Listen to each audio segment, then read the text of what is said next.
దేవుని పరిశుద్ధ నామానికి స్తోత్రాలు. ఈ రోజున యెహెజ్కేలు గ్రంథము 11వ అధ్యాయము. ఈ అధ్యాయములో 25 వచనాలున్నాయి. మొదటి వచనం, పిమ్మట ఆత్మ నన్ను ఎత్తి యెహోవా మందిరపు తూర్పు గుమ్మమునొద్దకు చేర్చి నన్ను దింపగా గుమ్మపు వాకిట 25 మనుషులు కనబడిరి. వారిలో జనులకు ప్రధానులైన అజ్జారు కుమారుడగు యజన్యాయు, బెనాయా కుమారుడగు పెలట్యాయు నాకు కనబడిరి. రెండవ వచనం, అప్పుడు ఆయన నాకీలాగు సెలవిచ్చెను, నరపుత్రుడా, ఈ పట్టణము పచన పాత్రయనియు మనము మాంసమనియు ఇండ్లు కట్టుకొన అవసరము లేదనియు చెప్పుకొనుచు. మూడవ వచనం, ఈ పట్టణములో పాపము యోచించి దురాలోచన చేయువారు వీరే. నాలుగవ వచనం, కావున వారికి విరోధముగా ప్రవచింపుము, నరపుత్రుడా ప్రవచింపుము. ఐదవ వచనం, అంతటా యెహోవా ఆత్మ నా మీదికి వచ్చి ఆజ్ఞ ఇచ్చినదేమనగా, నీవు నీ మాట వారికి తెలియజేయుము. యెహోవా సెలవిచ్చిన మాట ఇదే, ఇశ్రాయేలీయులారా, మీరిలాగున పలుకుచున్నారే, మీ మనస్సున పుట్టిన అభిప్రాయములు నాకు తెలిసేయున్నవి. ఆరవ వచనం, ఈ పట్టణములో మీరు బహుగా హత్య జరిగించితిరి, మీ చేత హతులైన వారితో వీధులు నిండియున్నవి. ఏడవ వచనం, కాబట్టి ప్రభువైన యెహోవా సెలవిచ్చునదేమనగా, మీరు హతము చేసి పట్టణములో పడవేసిన శవములే మాంసము, ఈ పట్టణమే పచన పాత్ర, ఈ పట్టణములో నుండి మిమ్మును వెళ్ళగొట్టుదును. ఎనిమిదవ వచనం, మీరు ఖడ్గమునకు భయపడుచున్నారే, నేనే మీ మీదికి ఖడ్గము రప్పించెదను, ఇదే ప్రభువైన యెహోవా వాక్కు. తొమ్మిదవ వచనం, మరియు మీకు శిక్ష విధించి పట్టణములో నుండి మిమ్మును వెళ్ళగొట్టి అన్యుల చేతికి మిమ్మునప్పగించుదును.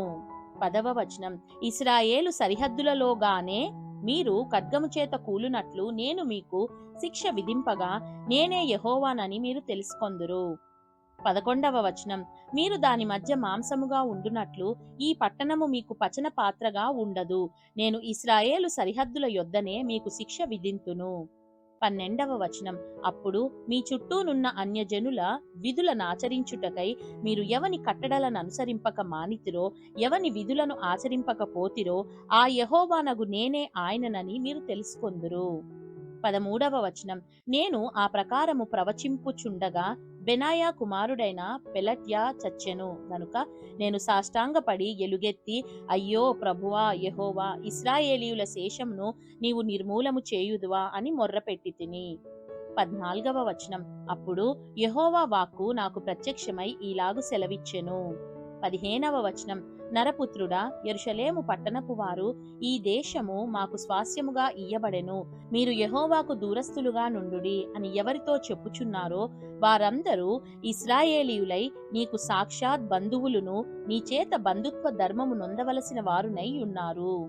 16వ వచనం, కాబట్టి వారికి ఈ మాట ప్రకటింపుము, ప్రభువైన యెహోవా సెలవిచ్చునదేమనగా, దూరముననున్న అన్యజనులలోనికి నేను వారిని తోలివేసినను, ఆయా దేశములలో వారిని చెదరగొట్టినను, వారు వెళ్ళిన ఆయా దేశములలో కొంతకాలము నేను వారికి పరిశుద్ధాలయముగా ఉందును.